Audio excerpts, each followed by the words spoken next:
Hello folks, this is Ryan from ORS Cross Country Skis in beautiful Vermont. It's wintertime, almost.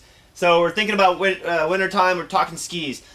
We've got our backcountry skis lined up here. We're going to kind of go through them really quickly. Backcountry skis, backcountry, what does that mean? It means a lot of things to a lot of people. Some people, backcountry means anything outside of a touring center, okay? They're going out their backyard. To them, backcountry is out back in the country. To other people, backcountry is off the top of the steepest mountain they can get to the top of and skiing down, remote, out in the middle of nowhere. That is backcountry. And then there's everything kind of in the middle. So backcountry is really sort of your own interpretation of it. And consequently, there's a wide range of skis and boots and equipment designed for the different types of backcountry. There is no perfect backcountry ski for all types of backcountry. Big, fat, wide skis are good for going downhill in deep snow. They're horrible and slow on a flat, packed surface. Then you got a ski like this, which is narrow. It'll glide really well, but if you need to make some steep, sick turns in deep powder, you're bumming. So you gotta try to think about what does backcountry mean to you? Where do you want to ski? What are you looking to do? So we kind of got these organized by sort of narrowest, if you will, or more geared for the packed or flat rolling terrain. All the way to the wide skis, which are for the deep snow, the steeps, the powder, that kind of thing. So let's just start off with a Rossignol BC 70. 70 millimeters is the widest, and we have, let me start off by saying one thing. One thing that they all have in common is a full metal edge, steel edge, tip to tail, and a waxless base pattern. So your access to the backcountry means you can kick and glide around, but you don't need to wax. For backcountry, the snow changes a lot, the elevation changes. You don't want to mess with kick wax. There are some people out there who still want to wax their backcountry skis, but we don't have anything like that for you. In fact, they're really hard to find. So, starting with the Rossignol BC 70, again, this is really our narrowest ski. It does have a pretty stiff camber, so it's going to glide really well on packed surfaces. So for backcountry people who think, well, I'm on the Vast Trail, say in Vermont, or some sort of packed snowmobile trail, maybe a little bit of fresh snow, breaking trail, this is a great option. And we'll talk about the boot and binding combinations as we move along, or at the end of this little run through. The next in line is the Modzeus Eon. This used to be the Karhu XCD GT. It's the identical ski now made by Modzeus. Full metal edge, waxless pattern, and we're moving wider, but still more for backcountry touring. So a good gliding ski, but yet wide enough to break trail. You can still make good turns on it, but its focus is not downhill turns. It's more for versatility on rolling, flat terrain, kicking and gliding around. Moving along, the Rossignol BC 90. So like the BC 70, only 90 millimeters the shovel. It's getting wider, fatter for deeper snow, versatility. It's going to float better, and still has a pretty good camber, so it does glide pretty well. But now you're thinking, well, I do need to kick and glide, but I'm really more happy when I'm in deeper snow playing around. I want more stability and flotation in deep snow, so a wider ski is more for me. Moving to the next ski in line, and by the way, these are kind of organized. You might say, well, this is a little more appropriate of a lineup, but let's just continue and not worry about that. The Alpina Light Terrain. Full metal edge, waxless ski. Got a lot of side cut, but still more for, touring around.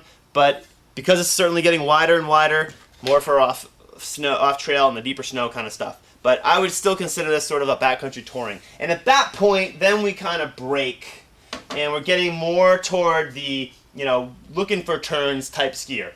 Starting with the Modzeus Epic. This used to be the Karhu 10th Mountain Tour. And now we're starting to notice a softer flex. So the ski is constructed to turn more naturally downhill.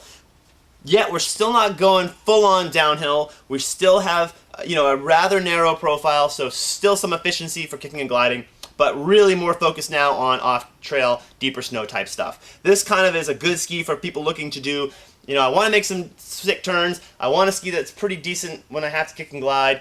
I only want to buy one ski. Well, this very well could be the one. As is the Cross Terrain by Alpina. Same kind of deal. It's wide enough for deep snow. It makes great turns. It's got a lot of side cut, but it's not super fat all around, so it's still somewhat efficient if you have to kick and glide. Then we get into our big fat skis. The Modzeus Anim. This used to be the Karhu Guide. and the Rossignol BC 125. Big and fat, plenty of side cut, very soft flex. These are essentially tele skis with waxless patterns for kicking and gliding around. Really good for downhill and floating and making turns. Not very good if you're on a flat. If you're doing a long tour on a flat pack surface, forget it. You're not going to have a lot of fun on these. You'll feel like you're dragging a log behind you. But when you get to that steep, sick shot, make some sweet turns, then you're psyched. Now, the ski is one part of the puzzle. The boot is a very, very important piece. So, really quickly, lighter duty system boots, starting with the BCX2 by Rossignol, the Alpina 1550, also available in the women's. These work with the N&N BC binding. We have the Magnum, which is a manual binding, and the automatic, okay, for touring. Really much lighter duty, more comfortable for kicking and gliding around, but not as powerful going downhill because the boot is only connected at the pin at the front, so you don't get the lateral support you need to make turns in deeps and steeps, but great for touring. So if you're looking at boot combinations, you know, these models, and we'll just take one of the 1550s for now. You know, great choice here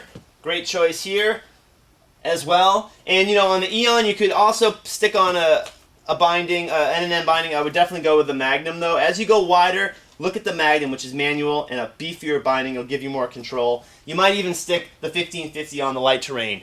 But I would say, once you get to light terrain and beyond, the ideal setup is a 3-pin.